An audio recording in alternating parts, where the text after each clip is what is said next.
Should this be here? Testing. Testing. Why is it so fuzzy? Check. Please. Is that better? Hey everybody, my name's Tyler, and we are in a new series today called In My Opinion. Now we gave it that name because my opinion is the only one that matters. Psych! It's not why we gave it that name. We gave it that name because if there's one thing that we all have, it's an opinion. Now, I don't know about you, but I feel like I hear the phrase, in my opinion, a lot. Sometimes we use it when we're not totally sure how what we're gonna say will be received or if we're gonna be judged for it. So like, in my opinion, it's the best song ever written. Or like, in my opinion,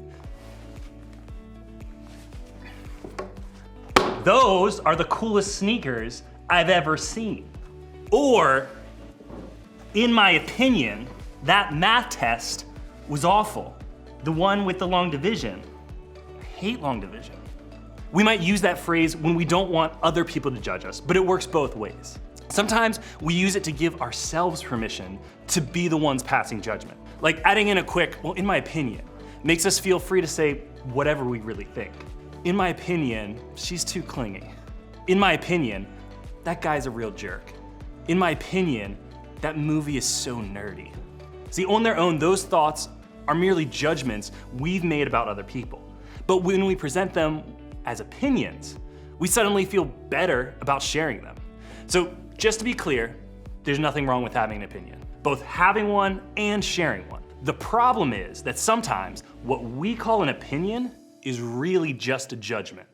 It's something negative that we think or say about someone else. And when we start spreading those opinions around, well, then we've got a problem. You don't need me to tell you this, do you?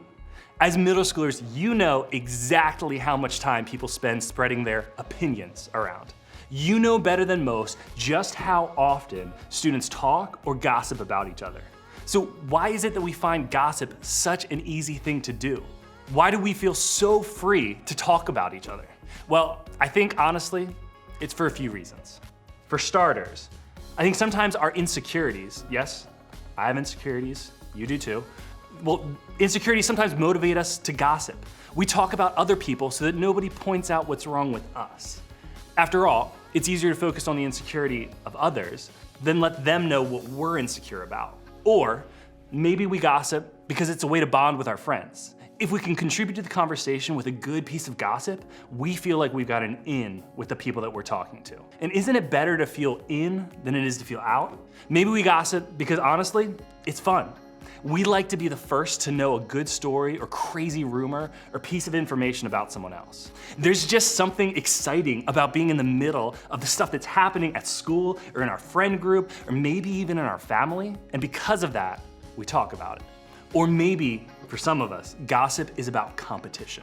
We want to be the best or the coolest or the most popular, and in order to get there, we feel like we have to cut other people down. We have to talk badly about others to show that we're the best. Or maybe, and this one is tricky, sometimes we gossip because it's true. Those opinions we share aren't just opinions, they're facts. That guy really did date that girl. That kid in your science class did really cheat on that test. That guy actually did show up at that party this weekend. That student in your small group definitely did get caught doing something they weren't supposed to do. Because it's true, we think it's okay to talk about. After all, they kind of brought it on themselves, right? And what's trickier than that is that sometimes we don't mean any harm with what we say. Our intentions aren't bad. We all talk to our friends about everything, and that includes the latest gossip. Sometimes we share it because we really are worried, or surprised, or we want to help in some way. Besides, we trust the person that we're talking to, right? We know that they won't tell or repeat what we're saying, will they? How many of your conversations that include gossip start with a sentence like this? I'm not supposed to tell anyone this, but... So like the reality is that the gossip is a huge part of our current culture. We have TV shows and podcasts and other forms of entertainment that are basically centered around the idea that it's okay to gossip and judge people. Some celebrities build their entire brand on being talked about. They don't mind being the center of gossip because it means they're the center of attention. And social media? Honestly, the comment section could just be called like the gossip section on some posts. Maybe you even see this at church or at home or at your school. Your parents, your teachers, your coaches, your small group leaders, they gossip around you, so could it really be that big of a deal?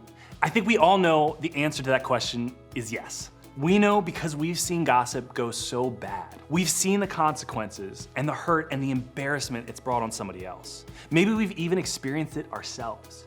But is there anything that we can do to change it? If gossip is such a big part of our culture, how are we supposed to keep from doing it? Today, we're gonna look at a verse from the Bible written by a guy known as the Apostle Paul. So Paul was a leader in the early Christian church. He had a lot of influence that spread Christianity all around the world. Because of that, he often wrote letters to encourage the Christian churches of his time. A lot of those letters are part of what is called the New Testament in the Bible. The verse we're gonna look at today is from a book called Ephesians, which is actually a letter Paul wrote to the church in the city of Ephesus. Paul wanted to encourage the believers there to live differently than the people around them. One of the areas where Paul wanted his fellow Jesus followers to live differently was the way that they spoke. Here's what he wrote. Don't use foul or abusive language. See, when Paul used the phrase foul and abusive language here, he wasn't just talking about like cuss words or harsh words or mean names. He was talking about any language that hurts, breaks down, and damages friendships, relationships, and influence. In fact, the Greek word he used here actually translates to mean rotten. Have you ever seen a piece of rotten fruit?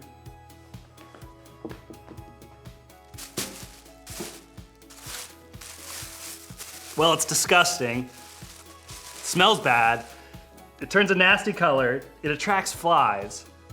Have I said it smells bad? Really bad. That is tough. Basically, you don't want this in your kitchen. I don't even want this around me right now. Rotten fruit's bad. And Paul said this kind of language, like these opinions that we spread around as gossip, it does the same thing. It rots our relationships, our friendships, our ability to influence other people for good. So what can we do? How do we start to produce good fruit instead of rotten fruit with the words that come out of our mouths? Well, I think something Jesus said can give us an idea. Take a look. It's not what goes into your body that defiles you. You are defiled by what comes from your heart. Can I just let you in on a little secret about gossip?